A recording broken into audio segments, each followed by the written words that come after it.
मुख्यमंत्री महोदय आहेत, 1,10,00,000 रुपये माझ्या धाराशिव साखर कारखान्याचा असा फ्रॉड झाला। हे सगळेजण दुसऱ्या सांगतात, मी माझं स्वतः सांगतोय।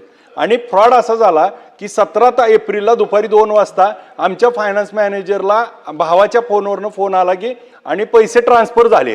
आम्हाला ज्यावेळेस SMS आला कळालं, तात्काळ आम्ही SP साहेबांना बोलून त्याची लगेच नोंद केला गुन्हा। साधारणपणे 4 तासात सगळे अकाउंट 32 अकाउंटवर पैसे गेले, तिथून 850 अकाउंटला पैसे गेले आणि पोलिसांचं कौतुक अभिनंदन की 24 तासात 7 आरोपी पकडले।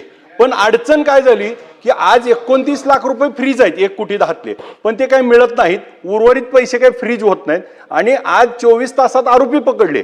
आणि पुढची घटना अशी घडली की त्यांच्या बाबतीत कुठलाही पुरावा पोलिसांनी दिला नाही, चार्जशीट दाखल करायचं त्यांना अडचण होती आणि त्या लोकांचे जामीन झाले।